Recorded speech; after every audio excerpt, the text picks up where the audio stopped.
நீதிமொழிகள் அதிகாரம் 3. பிள்ளாய், என் அறிவுரையை மறவாதே. என் கட்டளைகளை உன் இதயத்தில் இருத்திக்கொள். அவை உனக்கு நீண்ட ஆயுளையும் பல்லாண்டு வாழ்வையும் நிலையான நலன்களையும் அளிக்கும். அன்பும் வாய்மையும் உன்னிடம் குன்றாதிருப்பதாக. அவற்றை கழுத்தில் அணிகலனாய் பூண்டு கொள். அப்பொழுது நீ கடவுளுக்கும் மனிதருக்கும் உகந்தவனாய் அவர்களது நல்லெண்ணத்தையும் பெறுவாய். முழு மனத்தோடு ஆண்டவரை நம்பு. உன் சொந்த அறிவாற்றலை சார்ந்து நில்லாதே. நீ எதை செய்தாலும் ஆண்டவரை மனதில் வைத்து செய். அப்பொழுது அவர் உன் பாதைகளை செம்மையாக்குவார். உன்னை நீ ஒரு ஞானி என்றவாறு எண்ணிக்கொள்ளாதே. ஆண்டவருக்கு அஞ்சி தீமையை அறவே விலக்கு. அப்பொழுது உன் உடல் நலம் பெறும், உன் எலும்புகள் உரம் பெறும். உன் செல்வத்தை கொண்டு அவரை போற்று. உன் விளைச்சல்கள் எல்லாவற்றின் முதற் பலனையும் ஆண்டவருக்கு காணிக்கையாக்கு. அப்பொழுது உன் களஞ்சியங்கள் நிறைந்திருக்கும், குடங்களில் திராட்சை ரசம் வழிந்தோடும். பிள்ளாய், ஆண்டவர் உன்னை கண்டித்து திருத்துவதை வேண்டாம் என்று தள்ளிவிடாதே. அவர் கண்டிக்கும் போது அதை தொல்லையாக நினையாதே. தந்தை தன் அருமை மகனை கண்டிப்பது போல் ஆண்டவர் தாம் யாரிடம் அன்பு கொண்டிருக்கின்றாரோ அவர்களை கண்டிக்கின்றார். ஞானத்தை தேடி அடைந்தோர் நற்பேறு பெற்றோர். மெய்யறிவை அடைந்தோர் நற்பேறு பெற்றோர். வெள்ளியை விட ஞானமே மிகுந்த நலன் தருவது. புண்ணை விட ஞானத்தால் வரும் செல்வம் மேலானது. ஞானம் பவளத்தை விட விலை மதிப்புள்ளது.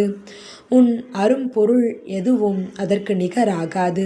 அதன் வழக்கை நீடித்த ஆயுளை அருள்கின்றது. அதன் இடக்கை செல்வமும் மேன்மையும் கிடைக்க செய்கின்றது. அதன் வழிகள் இன்பம் தரும் வழிகள். அதன் பாதைகள் யாவும் நலம் தருபவை.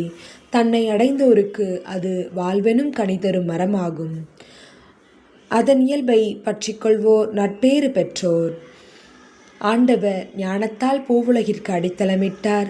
விவேகத்தால் வானங்களை நிலை பெற செய்தார். அவரது அறிவாற்றலால் நிலத்தின் அடியிலிருந்து நீர் பொங்கி எழுகின்றது. வானங்கள் மழையை பொழிகின்றன.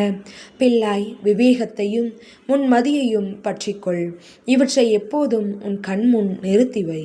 இவை உனக்கு உயிராகவும் உன் கழுத்துக்கு அணிகலனாகவும் இருக்கும். நீ அச்சமின்றி உன் வழியில் நடப்பாய். உன் கால் ஒருபோதும் இடராது. நீ படுக்க போகும்போது உன் மனதில் அச்சமிராது. உன் படுக்கையில் நீ அயர்ந்து தூங்குவாய். பொல்லார் திகில் அடைவதையும் அவர்களுக்கு அழிவு வருவதையும் காணும்போது நீ அஞ்சாதே. ஆண்டவர் உனக்கு பக்கத்துணையாயிருப்பார். உன் கால் கண்ணியில் சிக்காதபடி உன்னை காப்பார்.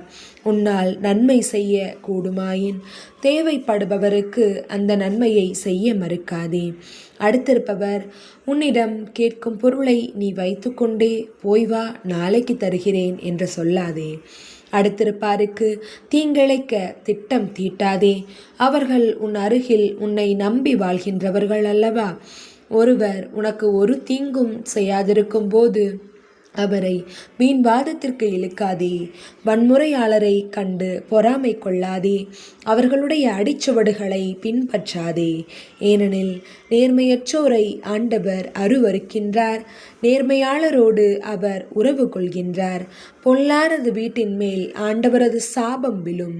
அவருக்கு அஞ்சி நடப்போரின் உறைவிடங்களில் அவரது ஆசி தங்கும். செருக்குற்றோரை அவர் இகழ்ச்சியுடன் நோக்குவார். தாழ்நிலையில் உள்ளவர்களுக்கோ கருணை காட்டுவார். ஞானமுள்ளவர்கள் தங்களுக்குரிய நன்மதிப்பை பெறுவார்கள். அறிவிலிகளோ இகழப்படுவார்கள்.